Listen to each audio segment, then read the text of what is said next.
Hi, everyone. Good morning from Singapore. Thank you for joining this webinar today on regulating AI-based medical devices. Thanks all for joining, and thanks to our speakers, Nathan Carrington from Roche Diagnostics and Nicolet-Serra from Simmons Simmons. And today's moderator is Varun Veigas from Roche Diagnostics. So next, please. Before we start, I just need to give you a simple technical instruction. If you have any question, please use the chat and we will answer at the end of the presentation. We will have a Q&A session. Next.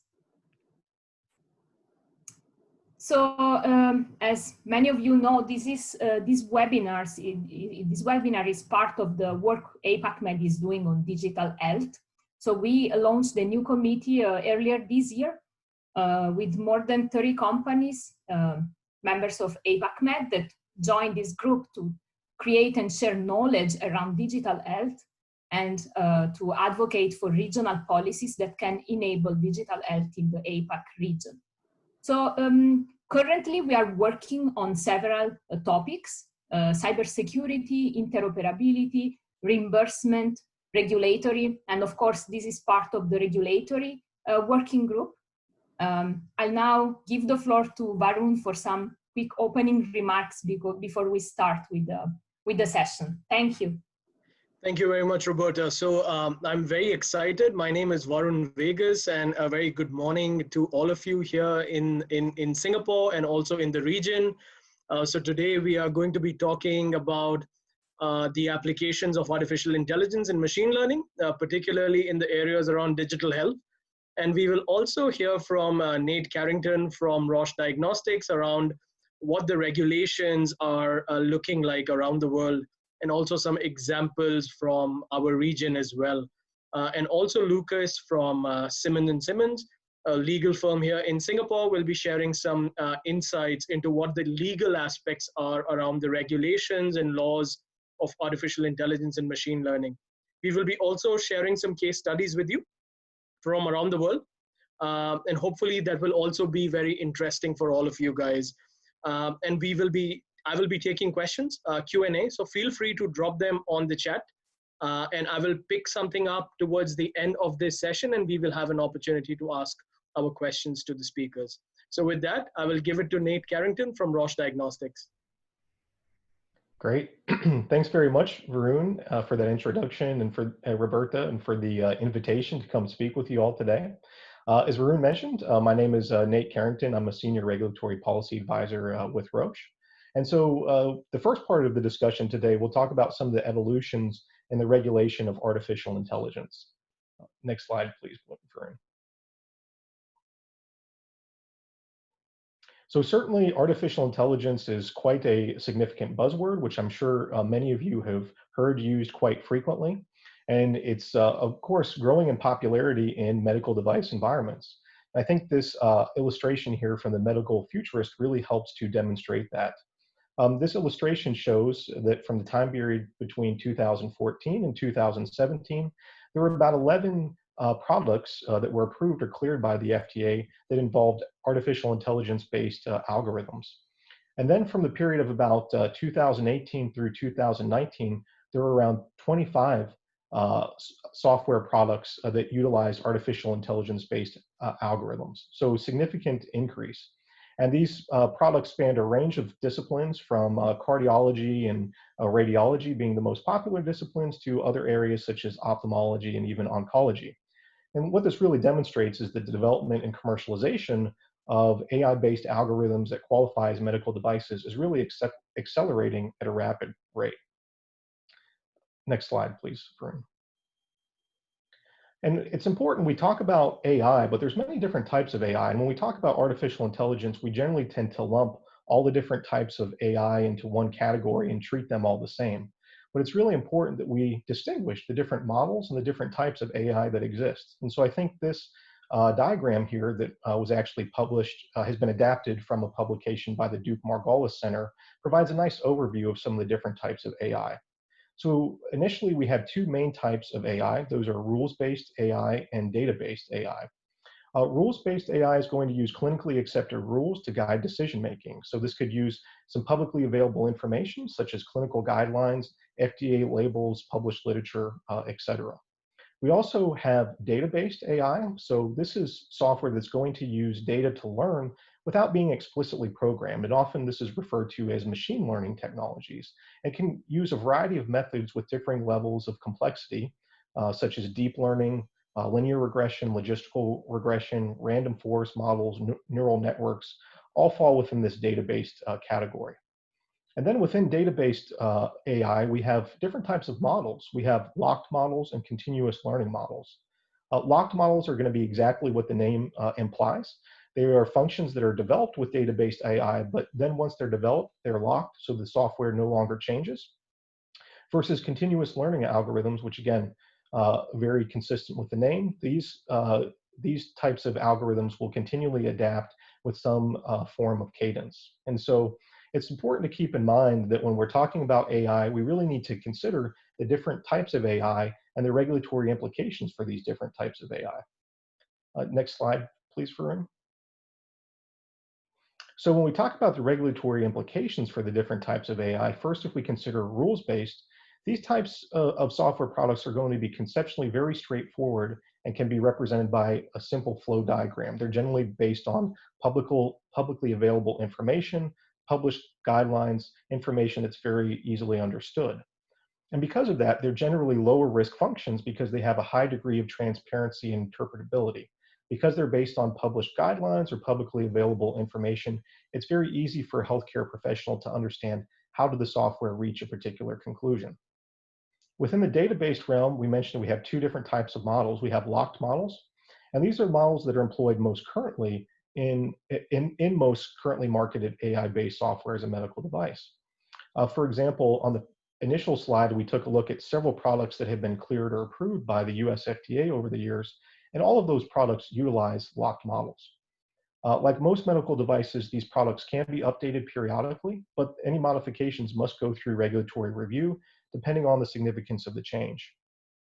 One key aspect of locked models is the performance may degrade over time if not updated, so it's important that software developers continually monitor the performance of locked models and make adjustments if necessary.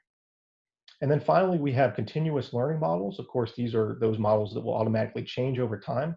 And of course, those changes could impact device safety and effectiveness.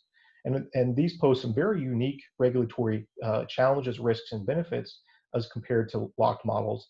In fact, most regulatory frameworks currently are not suitable for continuous learning models and need some adapting to handle these types of software products. And when we think about these different types of software, AI-based software, they can actually be incorporated into two main groups. And Varun, if you could proceed to the next slide, please. And generally, these can fall within software in a medical device or software as a medical device. And so when we talk about software in a medical device, we're really referring to software that's necessary for a hardware medical device to achieve its intended purpose. And the clinical evaluation and review of the software will occur concurrently with the device itself. Sometimes this is referred to as dependent software or embedded software. So with this type of software, this is software that does not have its own intended purpose. Its use is intertwined with that of a hardware medical device, and the overall intended use of the device itself governs the classification. A good example of an AI-based algorithm that could be used as software in a medical device might be for an in vitro diagnostic analyzer that uses an algorithm to calculate a clinical parameter. That algorithm could be developed using machine learning techniques, for example. Another category of software in which we could find AI-based algorithms used is software as a medical device. And so the difference here is that software that as a medical device is intended to be used with one or more medical purposes and performs that purpose without being part of a hardware medical device, meaning the software has its own intended use. So unlike software in a medical device where the intended use is wrapped up with the overall device, this software as a medical device has its own intended purpose and is often referred to as independent or standalone software. And software as a medical device can be found on a variety of general computing platforms, such as iPhones or on personal computers. And if you'll proceed to the next slide there, Varun. So this basically highlights that Today, most of our discussion is going to focus on software as a medical device because that's really where we've seen the explosion in popularity of software with some unique intended uses over the last few years. And so when we talk about software as a medical device, and also that takes into account AI-based software as well, there are four key regulatory aspects that are quite important. And those are qualification, classification, clinical evaluation, and alternative pathways. So qualification, does the software actually qualify as a device? Does it meet the definition of a device? Once we've answered that question, we have to assess, if my software is a device, what's the appropriate classification based on its intended use and risk? And also, how do we conduct clinical evaluation for that software? A very interesting question for an AI-based software product that's continuous learning. And then finally, alternative pathways. What alternative regulatory pathways exist for these types of software products, both software as a medical device as well as AI-based software? Most existing regulatory frameworks have been developed for traditional medical devices and IVDs and aren't necessarily suitable for the rapid iterative nature of software. And so it's important to explore some alternative regulatory pathways that fulfill these unique needs. One important thing to keep in mind is that AI-based software as a medical device is still software as a medical device. And so there's been a lot of work done to develop frameworks for software as a medical device, as well as develop standards for these types of products. So when we consider AI-based digital health products, we don't necessarily always need to reinvent the wheel. We can use some frameworks that already exist and then adapt them to the unique needs of AI-based software. Next slide, please, Varun. And so when we talk about some of those frameworks, one of those frameworks has been developed by the International Medical Device Regulators Forum, which really is a group of medical device regulators from around the world coming together in an effort to achieve global harmonization for regulatory requirements. And within IMDRF, there's a specific group, a SAMD working group, that has developed a framework of 4 SAMD-focused guidances. And those guidances are shown on the screen here. The first is a SAMD definition guidance, which provides some basic definitions associated with software as a medical device. There's also software as a medical device risk framework, so SAMD N12, which enables software developers to determine the risk categorization for their software. There's N23, which is a SAMD QMS document. So this enables software developers to link their own development and life cycle management for their software to ISO 13485 requirements. And then finally, there's the N41 guidance, which is SAMD clinical evaluation, which provides some guidance on how software developers should conduct clinical evaluations for their products. So all of these standards and guidances are also applicable to AI-based software. But one key aspect, of course, is that these are IMDRF guidances that must be then implemented into each country's local regulatory requirements. Next slide, please. So we started talking off about some of the different important regulatory aspects for software as a medical device, including AI-based software. And one of those important aspects is software qualification. Is the software actually regulated? There are many different types of software products that are used in a clinical environment, and just because software is used in a clinical environment doesn't necessarily mean it's a medical device.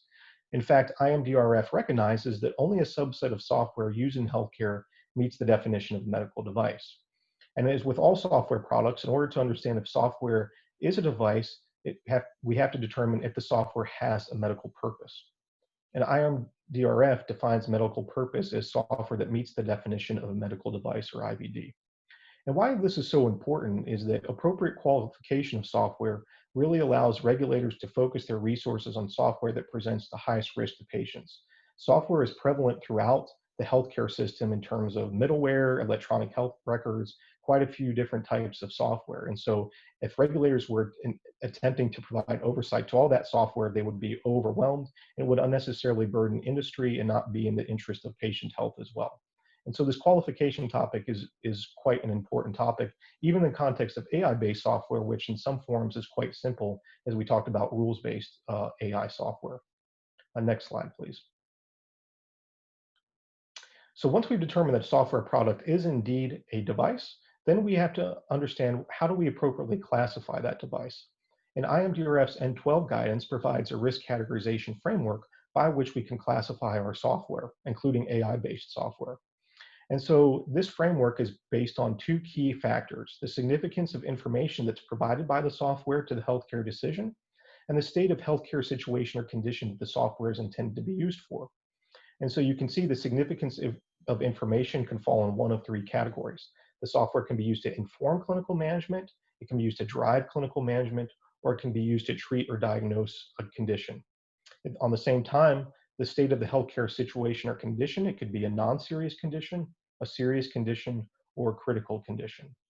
So we can take a look at the intended use for our various software products and determine which of these categories does that software fall in, and how does it fall within this 3x3 matrix that's created here.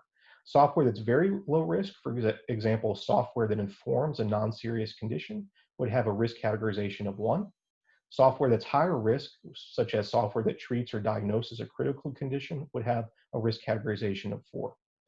So this is a very helpful framework to help developers determine the relative risk categorization of their product.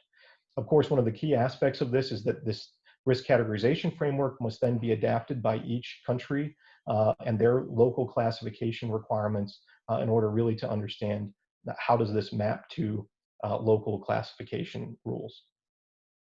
Next slide, please, Varun. So beyond classification, we of course also have clinical evaluation. So how do we assess the clinical performance of our products, particularly our software products? And IMDRF's N41 guidance was developed specifically to speak to this. And one of the key themes within this guidance is that the level of evaluation and independent review should be commensurate with the risk that's posed by the specific SAMD. So a risk-based approach, and of course this applies to AI-based software as well. Within clinical evaluation, we have 3 pillars. So what's the valid clinical association, what's the analytical validation, and what's the clinical validation for the software? Valid clinical association is basically the relationship between the software's output and the targeted clinical condition. Analytical validation looks at the accuracy and the precision of the software. And finally, clinical validation also looks at can the software provide safe and effective results in the hands of intended users in the intended use population? Next slide, please, Varun.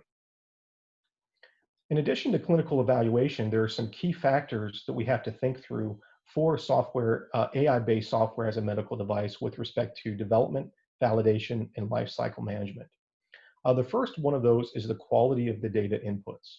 So when developing a software product, it's important that developers consider the variety and relevance of data to the intended use. So when they're training their algorithm, making sure that it covers the wide range of potential intended users, for example, taking into account age differences or disease state differences that the various patients using the product may have. Additionally, it's important that developers segregate training and validation data sets, as well as ensuring that the data is acquired in a consistent and reliable manner. The output of the software is only going to be as good as the quality of the input, and so it's important to ensure that the data is acquired consistently. And if the data, for example, is being pulled from an electronic health record and the structure of that electronic health record changes, that the software developer has a means for assessing the impact and correcting for it if necessary. In addition to data inputs, transparency and interpretability is a key aspect for AI-based software. This is the extent to which a system is understandable by humans. Lucas is going to talk a lot more in detail about this, the ethical and legal aspects. One important regulatory aspect of this is really the balance between performance and trustworthiness. Healthcare professionals are going to trust a software product if they can understand how it reached a recommendation, but at the same time, some black box AI software that is not transparent to the end user might have very excellent performance. And so there's often a balance between trustworthiness and performance in this space. Usability is also a key aspect for AI-based software, or for any medical device product, really. And this is the performance of the software in the hands of its intended user. Another key aspect of this is what level of reliance does a user have on the AI-based software. And for carrying out usability testing, developers should leverage IEC 62366, which is a usability engineering standard that helps to guide formative and summative testing. Risk management is very important for software, like all medical devices. and utilization of existing standards such as ISO 14971 and IEC 62304 is great practice. And of course, the different types of AI software are going to have a big impact on the overall risk. For example, we know continuous learning models will have different risks than locked models. We also know how predictable or how interpretable a software product is will also affect the overall risk management of the product. And finally, we tend to focus on the risks of AI-based software, but it's also important to recognize that while AI may introduce new hazards, it may also reduce the frequency and severity of others. So when considering the risk, we really need to consider the overall risk-benefit ratio of the software. Real-world performance is another important aspect for AI-based software. So collecting data once the product has been commercialized and launched, and that data can be used for continued development and iteration of the product, leveraging it for safety improvements, as well as for claims expansion and additional indications. And finally, with respect to modifications, that's a key topic for any software product, but particularly for AI-based software products and continuous learning products. And modifications to software will occur due to changes to data inputs, changes to analytical and clinical performance, as well as changes to intended use. And Varun, if you'll go to just click one ahead, please. And so this is really, I think, one of the key areas for software and AI-based software in general is how to address modifications, because software is constantly changing. AI-based software is definitely constantly changing, as is continuous learning software. So what unique regulatory approaches do we have to deal with the unique iterative nature of software? And so later in the discussion, we'll talk a little bit more about how some of the regulators have posed to deal with this unique challenge for software products. Next slide, please, Varun. So I'd now like to quickly review some of the current AI regulatory landscape. And first, we'll just take a look at a heat map here, which really demonstrates a growing global interest in software regulation. We've seen several countries very interested in digital health, and you see that certainly reflected in this global map here. In North America, we have Canada, the US, and Mexico, all very interested in digital health. In the US, in particular, some interesting models with respect to the pre-certification program and AI and machine learning aspects. In Latin America, Ecuador and Brazil are showing increased interest in digital health as well. In the EU, of course, we have the new in vitro diagnostic regulation and medical device regulation, which certainly have some unique implications for software, and where AI is really beginning to become of interest as well. And of course, in the Asia Pacific region, we have a significant interest in software as a medical device and AI machine learning, with China, Japan, South Korea, Taiwan, and Singapore all showing significant interest in this area, as well as India and Australia being very interested in digital health aspects as well. So really across the globe, quite a bit of interest. Even within our global organizations such as WHO and INDRF, we're seeing a lot of interest in digital health in general. Next slide, please, Varun. And so we also see this reflected in various publications that have come out regarding AI-based medical device software. One of the first of those publications came out in 2017 and was from South Korea regarding a guideline for approval evaluation of medical devices with big data. Next, please, Varun. We also, shortly thereafter, in 2018, had Japan's PMDA publish this regulatory science on AI-based medical devices and systems. Next, Varun. Shortly thereafter, in 2019, the Duke Margolis Center published this very interesting paper on current state and near-term priorities for AI-enabled diagnostic support software in healthcare.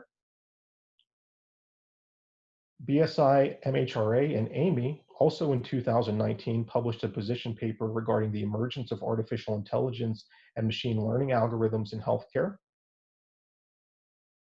The US FDA, roughly about a year ago, published a proposed regulatory framework on how to deal with modifications related to artificial and machine learning-based software as a medical device products. And then very shortly after that, NMPA finalized a guidance related to review key points and relevant instructions of aided decision-making for medical device software using deep learning techniques. And then most recently, at the beginning of January, or the beginning of this year in January, HSA published a guideline for safe development and implementation of AI in healthcare. And then most recently, just in April, HSA finalized a regulatory guideline for software medical devices, a lifecycle approach. This guidance is interesting because it deals with software, but has a special section devoted to artificial intelligence-based software as well. So as you can see, many publications, this is a bit of a snapshot of some of the many publications that have come out with respect to AI-based medical device software. But I'd now like to briefly touch on how some of the regulators within these documents have proposed to deal with modifications. And so first we'll talk about South Korea and their big data AI guidance. Within this guidance, they have provided a table which describes different changes that can occur to software. And they break these changes down into 4 key areas: major function changes, simple changes, minor changes, and learning data changes. Major function changes and simple changes must go through an execution of variation approval. Minor changes require an immediate report or an annual report. And finally, we have learning data changes. So when we're changing our learning data set for our AI software. And the table specifies that a change of learning data within the range of performance accuracy mentioned upon approval, they see as an insignificant change that the manufacturer can self-control without having to report to the regulatory authority. So it's an interesting approach as long as the performance of the system is maintained. If the learning data is changed, that's acceptable as long as it's within the accuracy that was originally cleared. Next slide, please, Varun.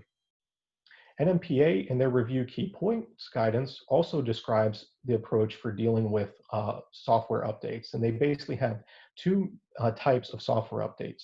The first are major software updates. So these are software updates that will influence the safety or efficacy of the software. And for these types of updates, a submission of application for change approval is required. The other type of software updates are minor software updates. These are changes that will not influence the safety or efficacy of the software, and control can be performed through the quality management system without need to submit an application for change approval. So one type of change that NMPA describes within this software guidance is an algorithm-driven change. And this can be a change in the algorithm structure, or the algorithm flow. NMPA considers such a change to be a major software update, so such an update would need to go through an application for change approval. Then they also describe data-driven updates, similar to what we saw with the South Korea guidance. And this is where an update occurs due to increased training data. And these changes may be major software updates, or they may be minor software updates. Varun, if you could click next.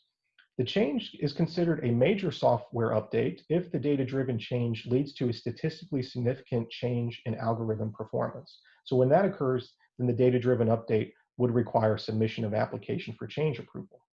However, if the data-driven update leads to no statistically significant change in algorithm performance, then NMPA considers that to be a minor software update, and so the software developer can make that change according to their quality management system without needing to submit an application for change approval.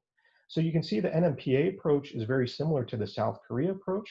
A change can be made from a data-driven perspective, and as long as that change does not have a statistically significant impact on the overall performance of the product and maintains the performance as it was upon clearance or approval, then the software developer can make that change according to their quality management system without having to get pre-approval from the regulatory authority. Next slide, please, Varun. HSA and their regulatory guidelines for software medical devices also outlines an approach to dealing with modifications. And I find this guidance quite interesting because it's one of the few regulators that I've seen that actually deals specifically with continuous learning algorithms. We talk a little bit about the tendency to lump all AI-based software products into the same category, or sometimes just all software products into the same category. And within this guidance, HSA has actually split out both AI-based software products as well as continuous learning algorithms and developed a unique decision tree for how to deal with modifications to continuous learning algorithms. So I think this is quite interesting. I think HSA should be applauded for trying to create something new specifically for continuous learning algorithms.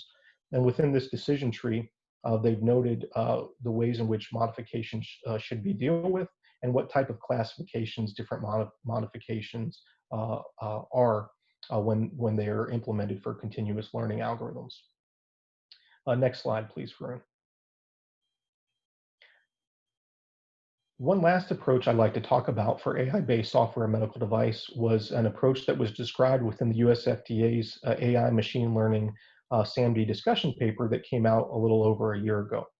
And this discussion paper introduces some very unique concepts, the concept of a SAMD pre-specification document, or an SPS, and the concept of an algorithm change protocol, or an ACP. The basic approach here is that a software developer, when they have an AI machine learning based software product, would approach the FDA and submit a 510K. And within that 510K, they would include the SPS and the ACP. The SPS would outline the changes the developer plans to achieve while the SAMD is in use, or what we would call the what. What does the developer plan to change? They would preview that with the agency. They would also submit an algorithm change protocol, which would describe the methods the developer will utilize to achieve and appropriately control the risks of the anticipated types of modifications outlined in the SPS, or the how. So how the software developer would plan to validate the changes they would make in the future. So the software developer would submit the SPS and the ACP as part of the 510K. And when the FDA clears the 510K, they would also clear the SPS and ACP. Then in the future, the software developer could make modifications to their product and document those changes according to their quality management system without having to go back and reapproach the FDA for all the modifications. So really enabling them to make continual updates to their software product without having to go through a burdensome regulatory review for each modification. So I think it's a relatively interesting and unique approach. In the event that the software developer wants to make a change outside their SPS and ACP, they can update their SPS and ACP appropriately, reapproach the FDA to have a focused review on their updated SPS and ACP, and then make changes to their product accordingly once the new SPS and ACP are cleared.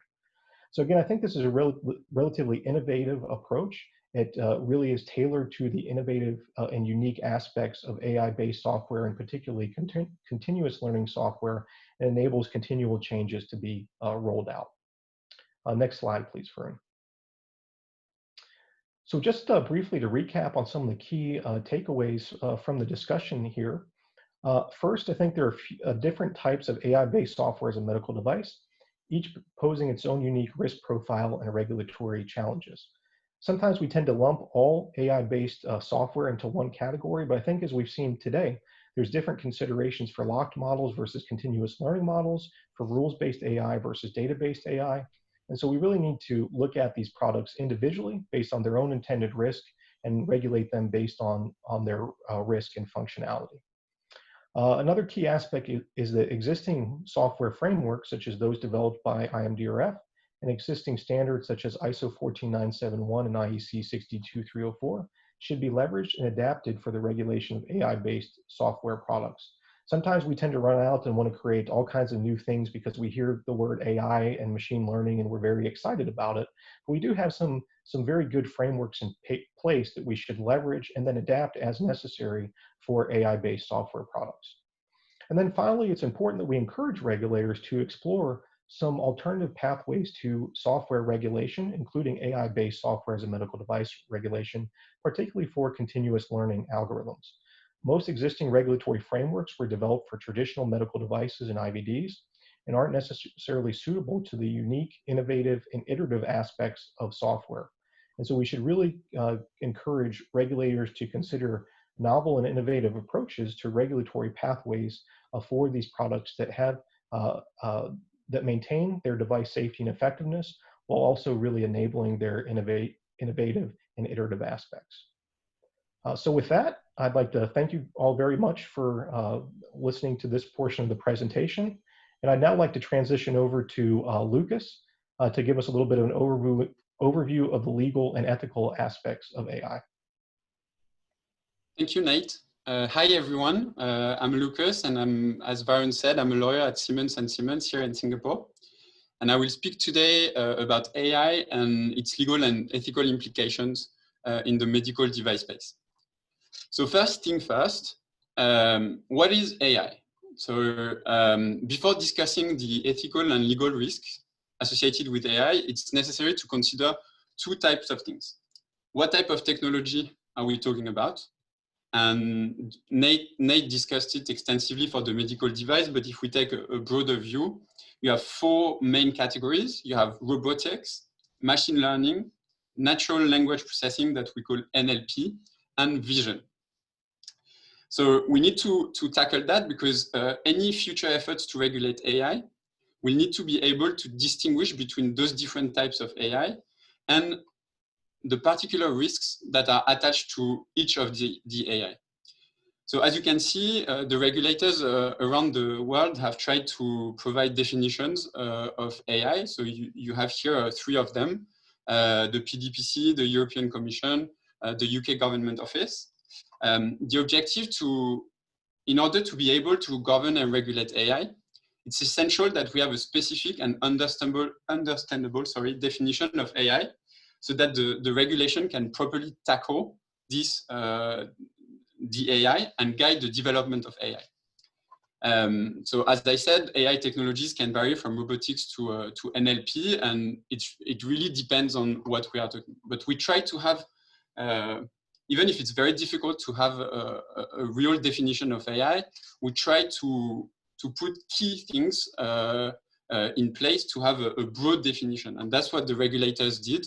So the definitions are different, but they have a similar scope that we can define as a technology that tries to mimic human intelligent behavior and make decisions. So that's my own definition, but it's a definition that we can have for AI. So once we have defined AI, next Varun, please, why does AI attract legal and ethical risks? The first, firstly, I want to share with you some issues with AI that pose the risks. The first one is distrust. As we've seen since the Industrial Revolution, each time we have a new technology, we are scared of the technology and we are distrustful of the technology. So about AI, we all hear about the fact that we're going to lose jobs. It's going to be very difficult to understand AI. AI will take over the world, etc. In my opinion, it's the exact opposite, because AI is here to help humans.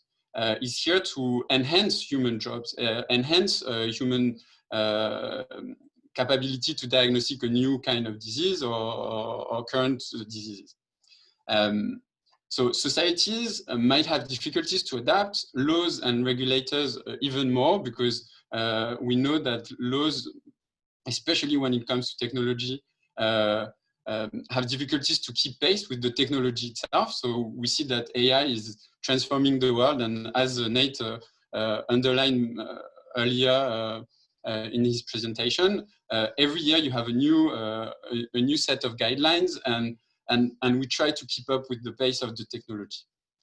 That's the first one, is the distrust of technology and the difficulty to keep pace. The second one is the autonomy of AI. So this goes into a few of the things I've highlighted in this slide. Is first, AI can make decisions. So that's the objective of AI, is to make a decision as a human would in different situations. So how do we characterize the AI? Is it a legal agent? So as you may know, humans, when we take a decision, it might have legal implications. AI, when it takes a decision, also can have legal implications. And it doesn't have the legal agency, or it's not in itself a person. So there's nothing compared to that in the world. You might compare it to corporations or states that might take decisions, but they do it through humans. While AI, very differently, can make decisions without humans. So we need to take that into consideration.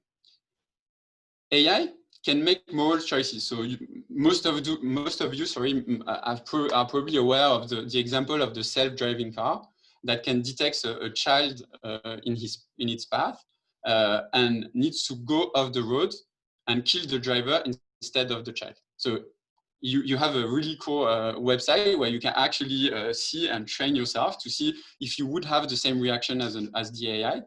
And here we see that an AI can take a moral decision and therefore can attract legal and ethical risk, because depending on the decision made by the AI, is it similar to humans or not, and the consequences, we have some issues.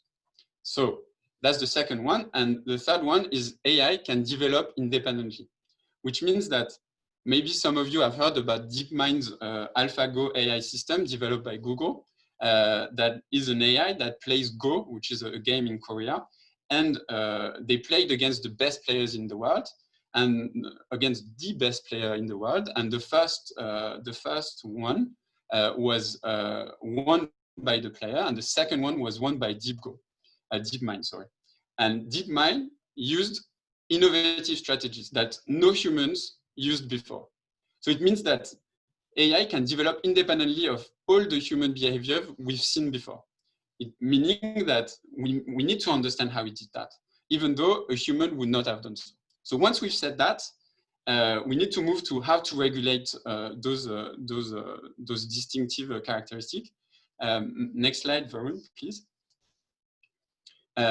Oh, sorry. And in the medical device space, I have pointed out two main things that are really dear to me and very important. Is on the first hand, the proper informed consent of the patient and the doctor using the AI.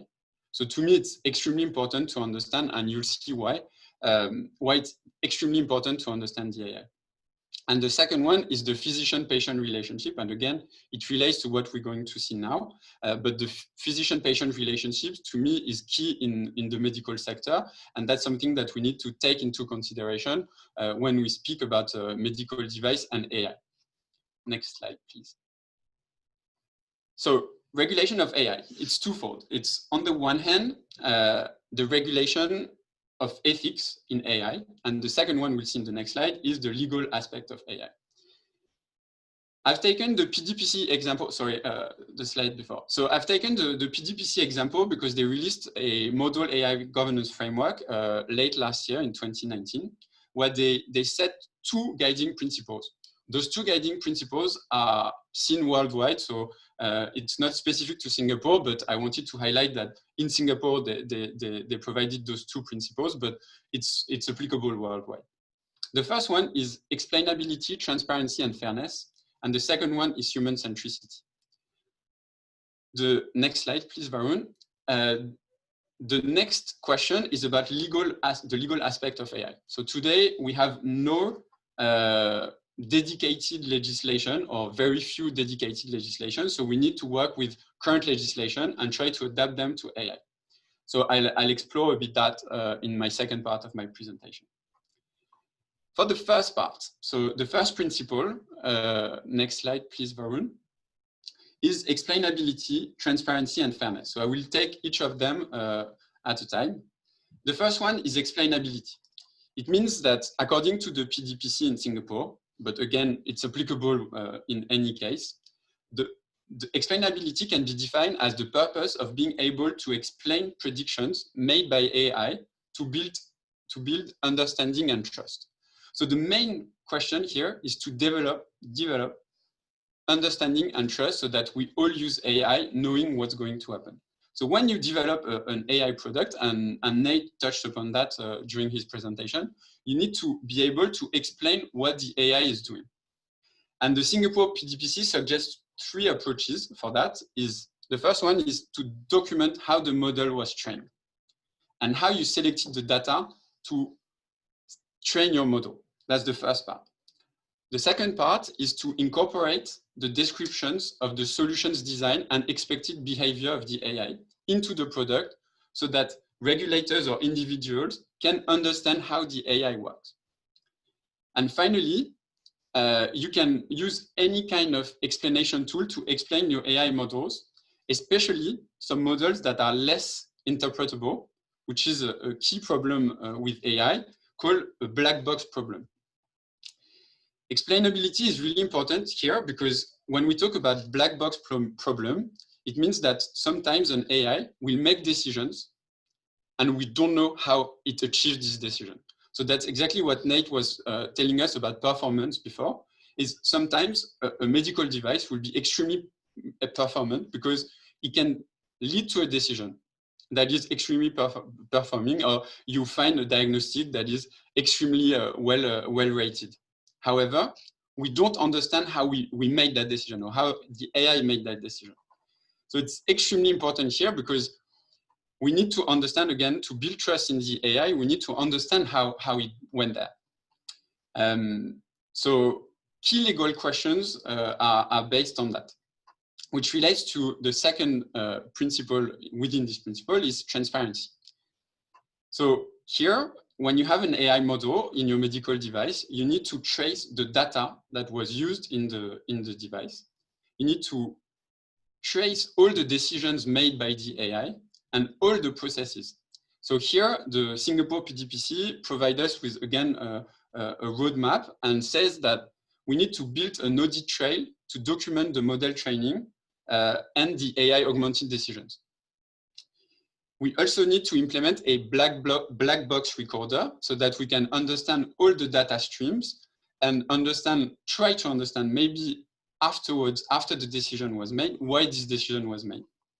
And finally, we need to ensure that traceability of the data and the data is stored in an appropriate manner and retained on safe servers, because again, here we are talking about health data, and it's extremely important that you keep it safe.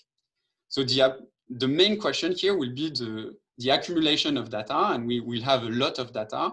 So here we advise that organizations take a risk-based approach so that you know which type of data you need to store and which type of data might not be necessary to be stored, so that you don't overwhelm your servers or overwhelm your system or your AI. So traceability and information are key to transparency here, to build on trust, in the AI for the medical device industry, but more broadly. Then we move to fairness, which is the last part of this first principle. Maybe some of you have heard about the Twitter chatbot that got a bit crazy and went totally homophobic, totally misogynistic, and totally racist in a few hours. It was an AI that was trained with the wrong data. So it was trained mostly by troll tweets and troll data, and so it went really fast towards the wrong side of the force, and this is a bias. So this might be applicable to that's a broader example, but again, this is really relevant for the medical device industry, because let's take an example of there's a dermatology software, a tool that was used to diagnose some skin cancer. And they realized that it was biased because on darker skin, they were not able to provide the same relevance of outcome. So they could actually detect skin cancers on lighter skins, but not on darker skin. So which is a problem here, because you don't treat the patient the same way depending on the color of its skin. So you can admit that it is an issue. So you need to anticipate those to find the best way to avoid the bias. So either through your algorithm, or through a human oversight of the thing. And which brings me to the second main principle, called human centricity. So it's the next slide, please, Varun.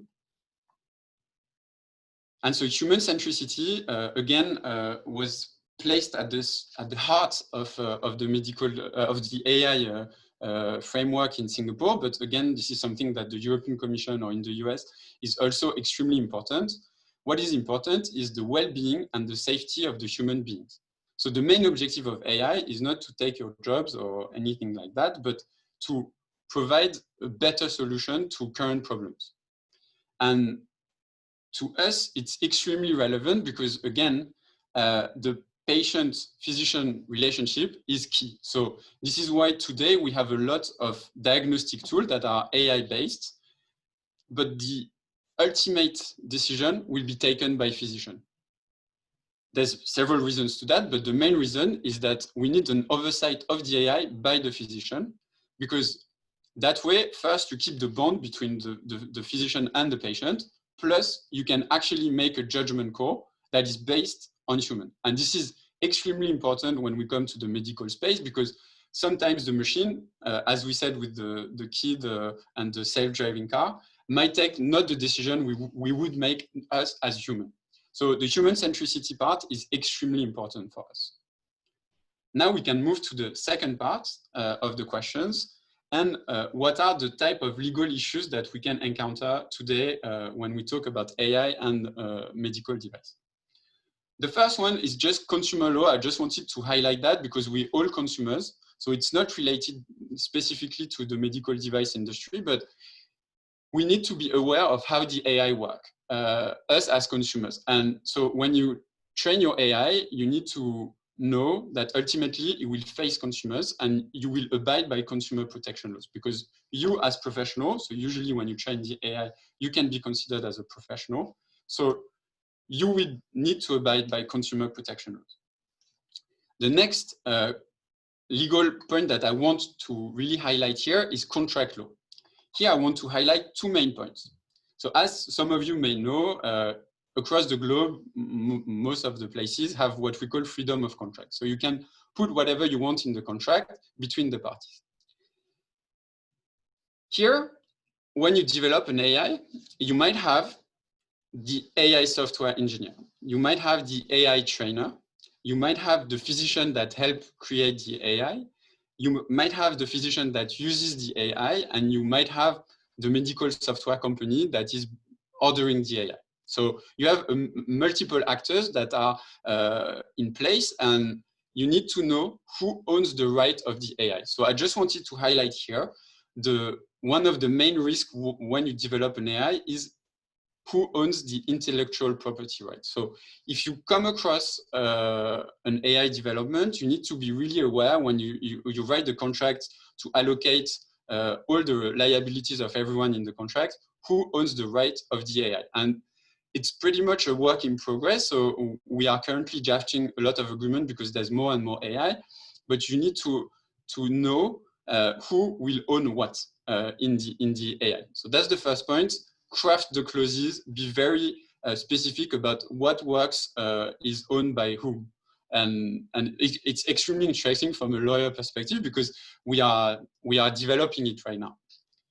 And the second type of clauses that I want to highlight in your contract when you develop your AI is the allocation of risk and liability. So it's crucial here because why is it crucial? We need to adopt the technology. So depending on how you allocate the risk, the burden of a default in the AI might not be the same. So if you put all the burden on the physicians, for instance, at the end of the chain, it might be complicated for you guys to have an adoption of your technology. So it's very difficult to say everything is related to the doctors, even if ultimately he makes the decision, because he makes it using the AI.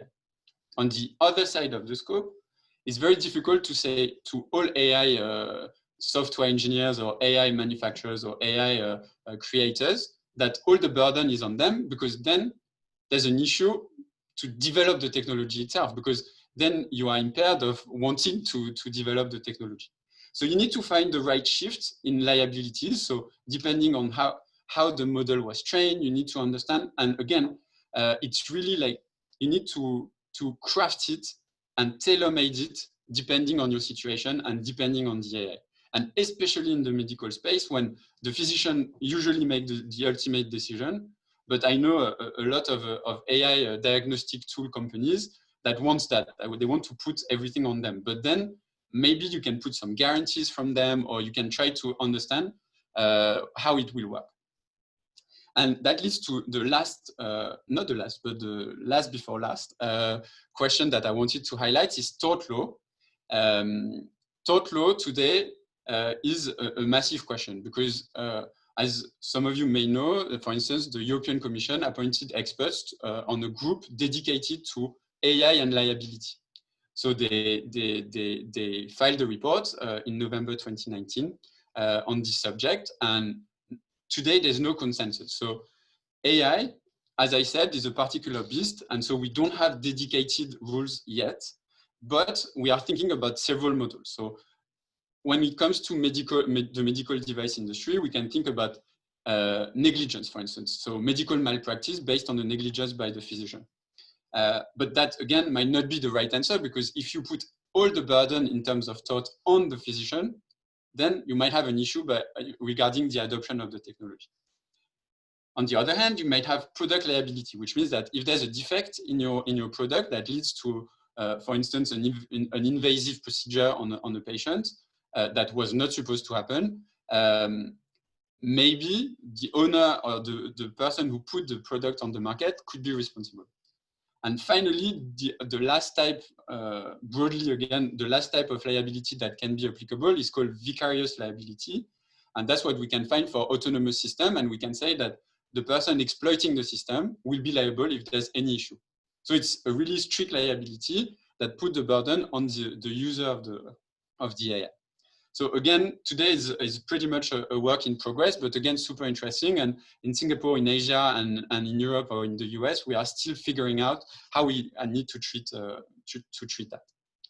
And finally, I want to highlight data protection because, as some of you may know, the data itself used to train the AI and ultimately to also find a diagnostic or to find a solution is health data. And health data is considered as sensible data. So when you tackle sensible data, you need to be very careful.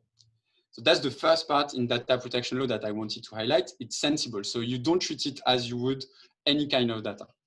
And the second bit is that it's very jurisdiction oriented. So depending on where you train your AI, depending where your AI will be operated, for instance, you want to train it in China and operate it in Thailand or in Singapore, you need to be very careful on which data protection law is applicable.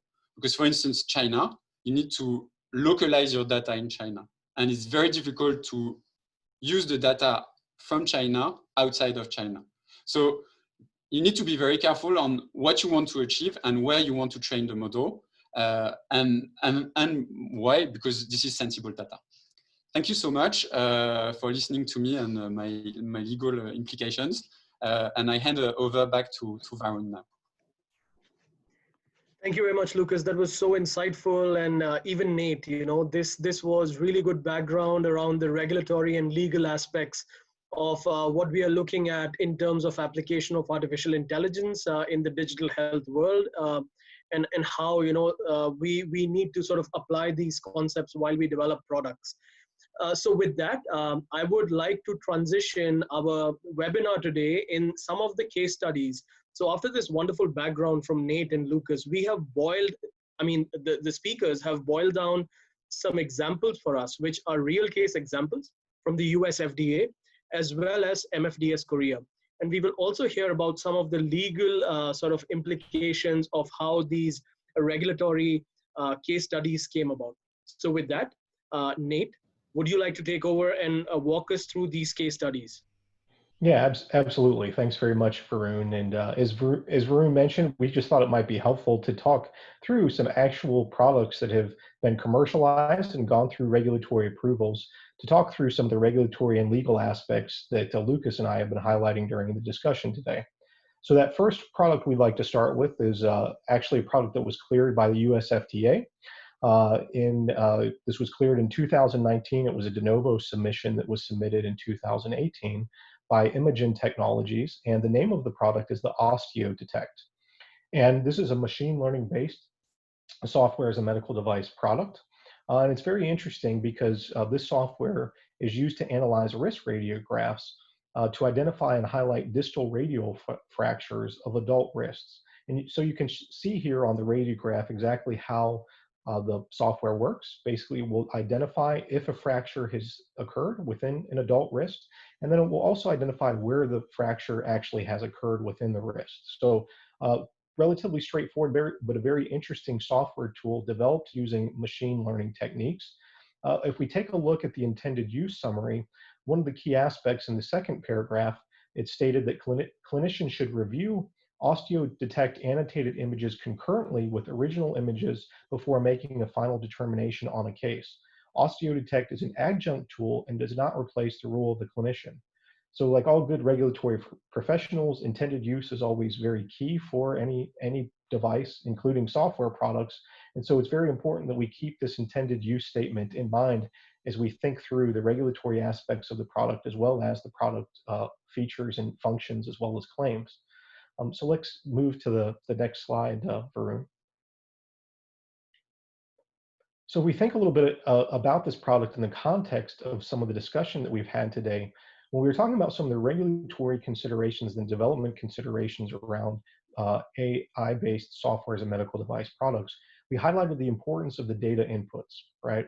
And one of the key aspects here is that the software developer specifies that the inputs for this software product can only come from 3 radiographs. So the Philips Medical Device System Digital Diagnostic, the Carestream Health DRX1, and GE Discovery XR656. So obviously the software has only been trained and validated for use with these 3 types of imaging systems. So an important aspect and important consideration for the overall claims of the product.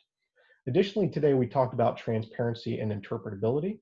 And so as you saw on the previous slide with representation of the software, clinicians are able to review the OsteoDetect annotated radiographs simultaneously with the original unaltered radiographs. So they're able to really understand how did the software come to a particular conclusion, and really review and understand and determine if they agree with the conclusion that the software reached.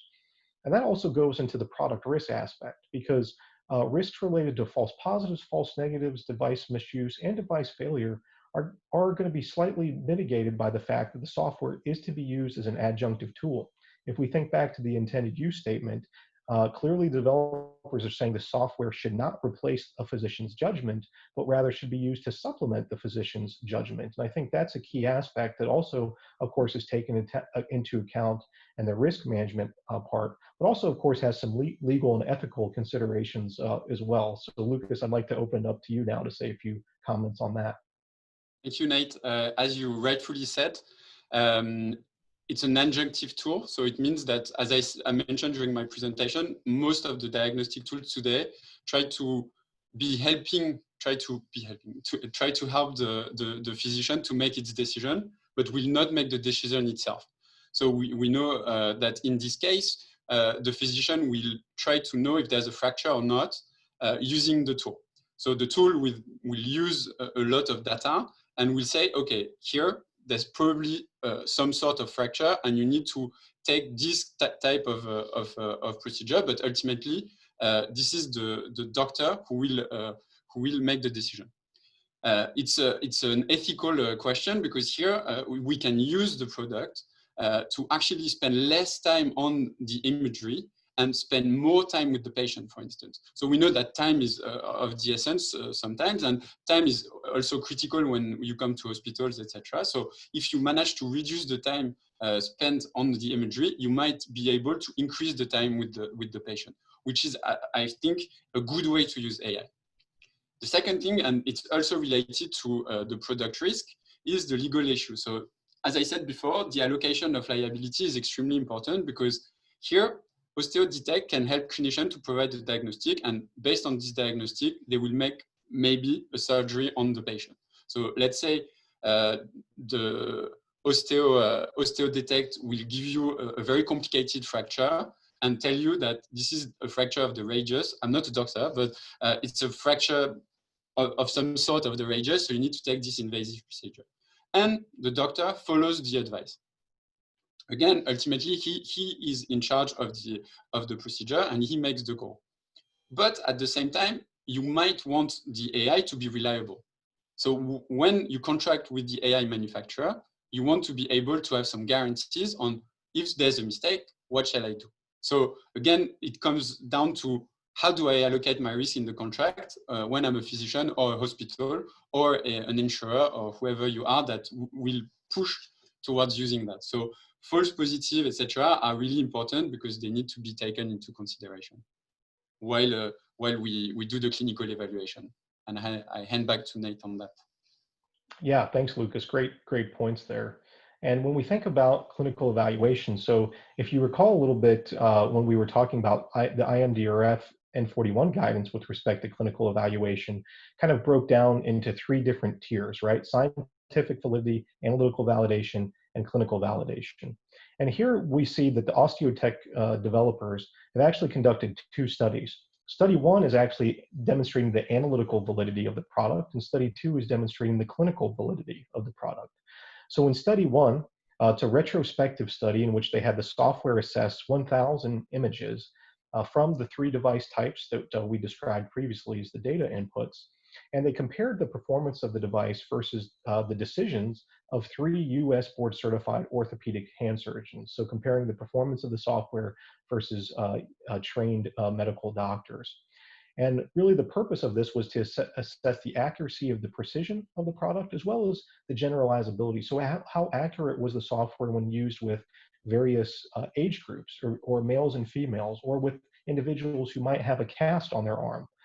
So looking kind of across that, the range of intended use population in an effort to minimize bias, as Lucas had talked about previously. And so what they found from this assessment was sensitivity and specificity were determined to be 0.921 and 0.902. In the second study, they actually used the device in the manner in which it would be used in clinical practice. So having a physician use the product and then not use the product in assessing how was their decision making when they used the product as an adjunctive tool, and how was their decision making when they didn't have access to the product. So they had 24 clinical readers assessing 200 cases, both with the software tool, with the OsteoDetect, and without the OsteoDetect. And they again compared their decision-making against the decisions of 3 US board-certified orthopedic hand surgeons. And what they found was that both the software-aided sensitivity and specificity increased when physicians used the tool versus when they did not use the tool. So clearly the tool was providing some benefit in the clinical use environment. So really a relatively elegant way of setting up the clinical evaluation to both demonstrate the accuracy of the product as well as how it's safe and effective use in the hands of the intended use population. So Varun, if we could go now to the next case study. So this one is also a very interesting product. This is an example of a product that was cleared in South Korea not too long ago, an AI-based software product based on machine learning technology. The name of the product is the VunoMed chest X-ray. And so this is a computer-aided detection software for abnormality screening on chest radiography. The algorithm was trained to find nodules, effusions, and interstitial opacities. They're commonly seen on chest X-rays, and the algorithm classifies the regions as normal or abnormal and highlights the suspected abnormal regions. And so you can see on the visual there how the software predicts the normal and abnormal regions. And this is quite an interesting product. The developer, we've provided a link there. They're actually working to expand the indications for this product right now, given the current COVID-19 pandemic. This, of course, has some significant implications for that, given that it's related to chest X-rays. Next slide, please, Varun. So again, thinking about this product both from a technical perspective, from a regulatory perspective, as well as a legal perspective, and considering some of the points that we've discussed today, from a data inputs perspective, this algorithm was built and validated actually using a wide range of X-rays from multiple manufacturers. So in the previous example, we saw 3. Here we see roughly 10 or 12 or even more than that. So a variety of inputs can be received from various manufacturers here. Additionally, with respect to transparency and interpretability, again, physicians are able to independently review the X-rays and understand the source of the recommendation. So they can review the X-ray prior to the decision-making tool, as well as after the software has made its recommendation, to understand the basis for the recommendation, as well as to determine if they agree with the recommendation from the software or not. Lucas, would you like to talk a little bit about the ethical and legal risks associated with the product? Yes. The ethical and legal risks here are pretty much related to fairness. Why I say that is that here this tool is able to identify potential nodules or cancer cells in someone's body. There's 2 different things here: how you train the AI. So you use data based on current imagery. So you need to be very careful in where it comes from, who was part of the study, etc. So you need to be very careful with the health data, because as I said, it's sensible data. And then the other question is on the other side of the scope is patients that are found with potential nodules or cancers through the AI needs to be protected as well. So you need to ensure that the decision of the AI is not biased, and then that you abide by data protection laws, especially if the sensible data is used by insurers or medical device providers, because you don't want to have any unfairness or patients that are treated unfairly because they already have cancer cells or nodules and while entering a program or while applying for a job, or in many situations where you need to be really careful in how you manage this data. And now I hand back to Nate. Great. And so we can take a look as well at how did this software developer conduct clinical evaluation for its product. And they basically conduct a randomized crossover study with various physicians. And they were able to demonstrate more accurate diagnostic performance when the software was used, as well as shortened reading time. And so if we look at a little bit more of a detailed results here, we can see it's quite interesting. In this case, the software developer looked at 3 different intended use groups. So all, of course, with differing skill levels. So radiology residents, non-thoracic radiologists, as well as thoracic radiologists. In each case, they were able to demonstrate with each of those subpopulations, the diagnostic performance of those groups increased when they used the computer-assisted software. In addition, you'd heard Lucas mention previously, one of the purposes of AI should really shorten physicians' reading time of certain medical information so they can spend more information with the patient. And you can see here one of the conclusions from this clinical study was that this VunaMed chest X-ray software enables just that. The average reading time for a typical user not using the software was roughly 19 seconds, and this dropped to roughly 6.5 or so when they were able to use the software to assist their decision making. So again, some tangible benefit here in terms of the time gained that the physician can spend on more important matters. So hopefully that gives the group a little bit of an overview of some different AI-based software products that are out there, and some of the regulatory and legal considerations related to those products. And so now, Varun, I'd like to hand it back over to you. Thank you very much, Nate. Thank you very much, Lucas, for this wonderful case studies from US FDA and MFDS. Now, I would like to encourage all the attendees to drop their questions in chat, while we already have some questions for Nate and Lucas over here. So maybe I can start off with the first one. So Nate, one area that you touched upon, which is also very close to my heart, your heart, is qualification of digital health products. Now we know that not every digital health product that are out there should be regulated or in scope for regulation. And sometimes, some regulators are missing this concept while some are doing very well. So can you talk to us a little bit more about which products should qualify for regulations and some examples that you've seen around the world from regulators in terms of best practice, and some examples even where they can do better?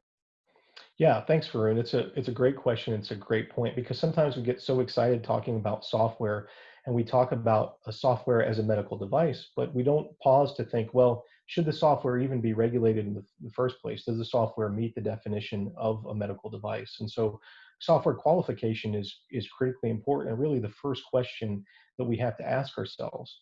We've seen some regulators really spend a lot of time on this topic. For example, in the US, actually in the end of 2016, a legislative act was passed called the 21st Century Cures Act, which removed 5 software functions from the definition of device in the Federal Food, Drug, and Cosmetic Act. So that was really a recognition that not all software that's used in a clinical environment is a device. We've seen Health Canada publish guidance on this topic of qualification as well. And very recently, Australia's TGA also published a discussion draft on its intent to come out with some guidance related to software qualification. On the flip side, we've seen some more progressive regulatory authorities not necessarily recognize this as a significant issue yet. I think HSA, for example, in Singapore has been relatively silent with respect to qualification, and as well as China's NMPA hasn't stated much with respect to software qualification at this point as well. And so it's a very important topic because, as I mentioned previously, you could certainly see where there could be a tendency to regulate all software that's used in the clinical environment, and that would just be overly burdensome, not only for the regulator, but for industry, as well as for patients, and wouldn't be in their best interest. So I think this qualification topic is quite important. Some examples of software products that generally don't fulfill the definition of device are software products like middleware, which is transferring results from, say, an IVD analyzer to an electronic database. Products like electronic health records, which are used to store information. Some software tools that are used for data display, aggregation, and visualization should not be considered as medical devices either.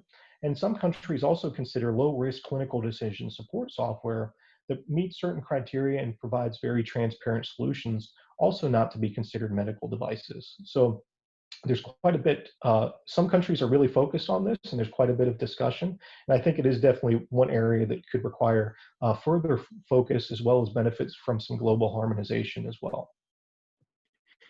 Great, thank you so much, Nate. So I would like to ask you one more. Another topic, that I have been thinking about is the whole modular approach to software. How important do you feel it is for regulators to kind of start addressing this topic as well? The fact that software development or the fact that software often has multiple functions should be addressed by the varying intended users. So how important is this for regulators, especially in APAC, to understand this concept and also start addressing it in some of the regulatory frameworks that they are putting out? Yeah, it's a great point, Varun. It's one we didn't really touch on much during the discussion today, but it is a key topic because certainly, as you pointed out, you can have a software product that has multiple functions. Some of those functions are quite simple functions, such as transfer of data, for example, that don't necessarily fit the definition of a device. Other software functions have medical functionality. They're algorithms that are providing recommendations, for example, and those certainly do have a medical intended purpose.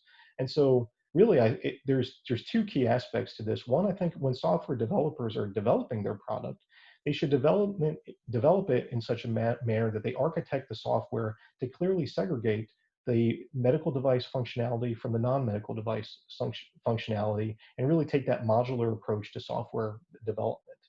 By doing that, then regulators really should only focus their regulatory oversight on that functionality that does meet the medical device definition. And we see some regulators, picking up on this. This is an important topic in the US and is actually part of that legislation that I mentioned previously, the 21st Century Cures Act. In the EU, they have a guidance document that talks about software classification and qualification, MedDev 2.1/6, which now with the MDR and IVDR is guidance document MDCG 2019-11 that deals with qualification, but also discusses this modular approach to software regulation and regulating not a medical device functionality versus non-medical device functionality, and clearly segregating those functions. So I definitely think it's an important topic, and I think it's going to become even more important as these software solutions become more prevalent, become more integrated, where we can really draw some distinct boundaries between what functionality is a device and what functionality is not a device. Thank you very much, Nate. Thank you. So that is very helpful for us to, understand how important this modular software approach is, especially dealing with some of these digital health products.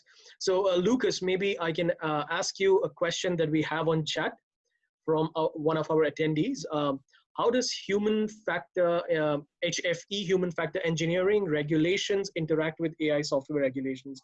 I think it's very pertinent. You touched upon, the VunoMed case study. The final decision at the end of the day lies with the clinician or the doctor. So what do you think about this? The HFE regulations interacting with, how AI is regulated from a regulatory standpoint. Thank you, Varun. Thank you to Amish. I think, again, humans must be at the center of everything we do with AI. So the regulators will need to take into consideration the final outcome of the physician and of the human that is in charge of the decision. We see various different things taken into consideration by regulators. So we call human in the loop, human out of the loop, meaning that humans might not have the same place depending on the AI that we use. Here, in the medical device industry, we try to, again, put forward the humans in the decision in the end. However, as I said before, we cannot put too much burden on them, because otherwise they will not adopt the technology. So we've seen with other technologies that sometimes physicians might take time to use. I know that radiography once upon a time was difficult to adopt by the physician because they were not at the center of the decision, or at least they felt that part of their work was taken away from them.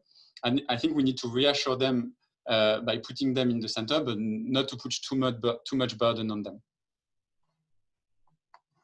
Great, thank you so much, Lucas. So I think it's very important that, you know, human centricity is balanced with liability. So that's a very important concept for us to understand today. So I think that's a big takeaway for me, at least today.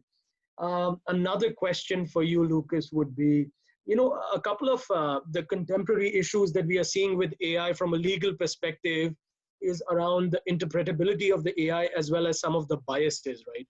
So these are topics that, you know, people are struggling with, especially from, say, a legal contract perspective as well.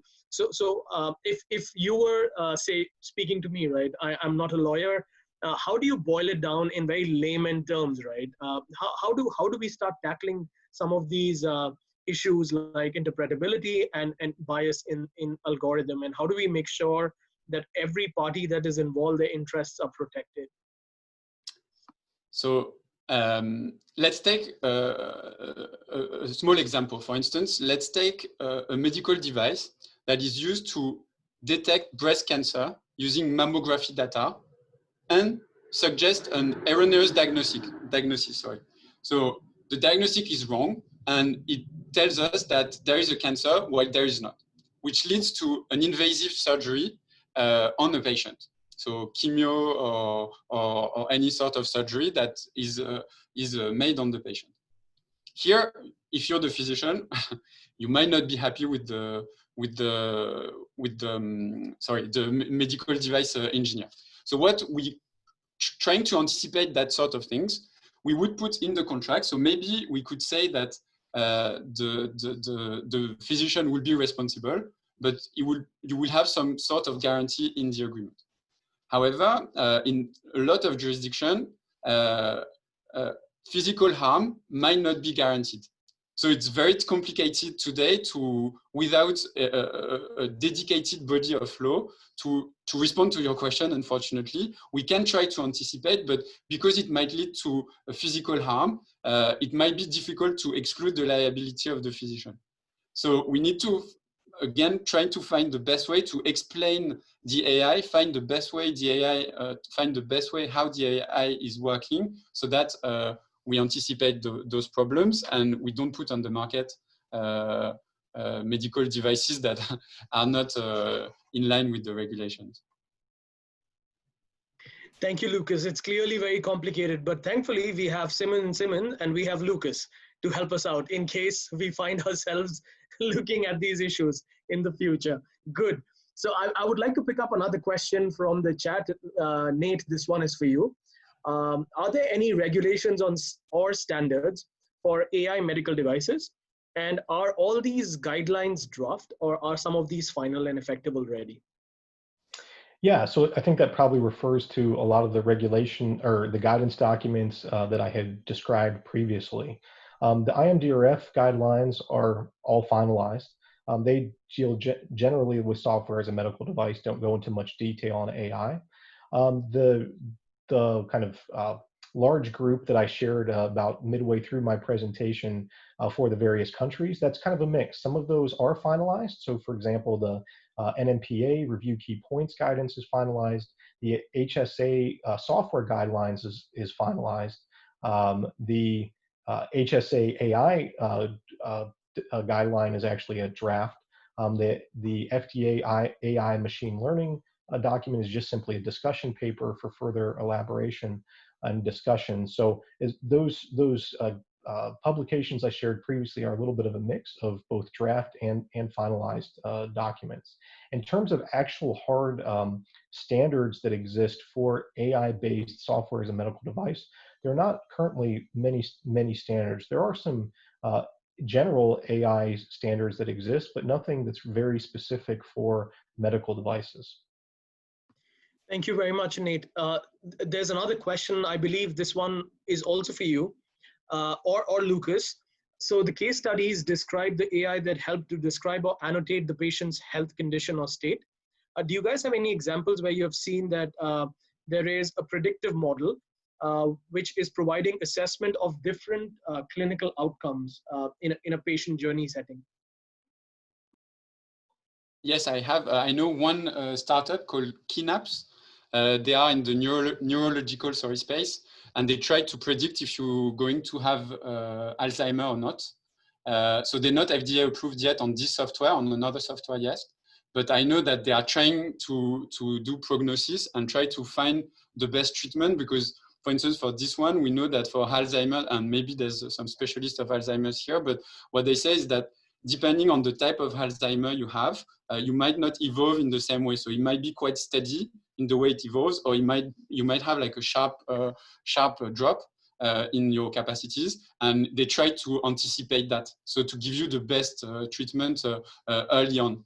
So yes, some of them are doing that.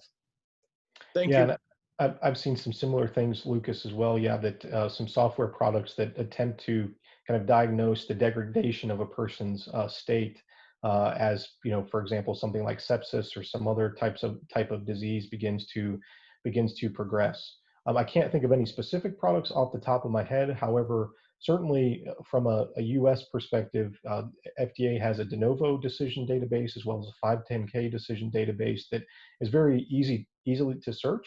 And so it's a great tool for looking for different software products that have different characteristics. Thank you. Thank you very much, Nate. So Nate, I have one more question for you. So if we were to boil all of this information down, the 90 minutes, if you were to summarize it for us, can you help us understand what would be your specific recommendations for regulators in Asia Pacific when trying to put together some frameworks for artificial intelligence, machine learning systems?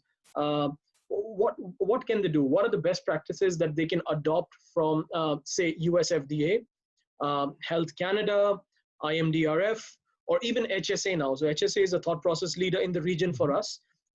If you were to give us some very high level recommendations, what would this framework look like? Yeah, I think I would probably touch a little bit on, some of the points that I touched on my concluding slide there, Varun, where, I think it's important to clearly differentiate the different types of AI software that exists, right? As you've heard from Lucas and myself today, we've got locked models, we've got continuous learning models, we have rules-based AI. There's a lot of different types of AI that currently exist. And so it's really important that we don't try to create a regulatory framework that's a one-size-fits-all, but that's adaptable based on the type of AI. We also know there are some existing guidances, there's some existing frameworks that exist for software that can also be applied to AI-based software. And so we should leverage those where we can and then adapt them as necessary as well to some of the unique scenarios that Lucas and myself described today. And then finally, I think the key aspect really is working to evolve some unique and innovative regulatory frameworks to address some of the unique aspects of software and AI-based software, right? I mean, I think clearly change management is a key issue for software products. We can't use the same old change management processes that take several months or years to clear a modification when we have software that's so iterative and evolving so rapidly, particularly for continuous learning models, if we ever really want them to become a reality in the medical device space. And so I think that's really where we need to work with regulators to come up with some innovative approaches. I think the concept of a predetermined change control plan is an excellent example of something where you could get some buy-in from the regulator ahead of time, so you could then make changes to your software according to agreed upon approaches without having to go back to the regulator each time for each modification. So I think if I had to boil it down, those would be some of the key points that I would appreciate if folks could take away from the discussion. Thank you very much, Nate. That is very insightful for us. So with that, I would like to thank Nate and Lucas, both of you. Wonderful presentation, very insightful case studies. And I would like to also now hand it over to Roberta. Thank you, Varun. And yeah, I totally agree. Nate and Lucas, you did an amazing job today. So personally, I learned a lot. And I hope it was the same for the audience. And thanks, Varun, for moderating the Q&A session. It was very interesting as well. So I'd like just to mention that our next webinar organized by the Digital Health Committee will be on July 13th. And we will discuss about the Indian Digital Health Blueprint. So join us and register. You will have time until the day before the webinar. And that said, I wish all of you a wonderful day, and thanks again for joining us. Bye.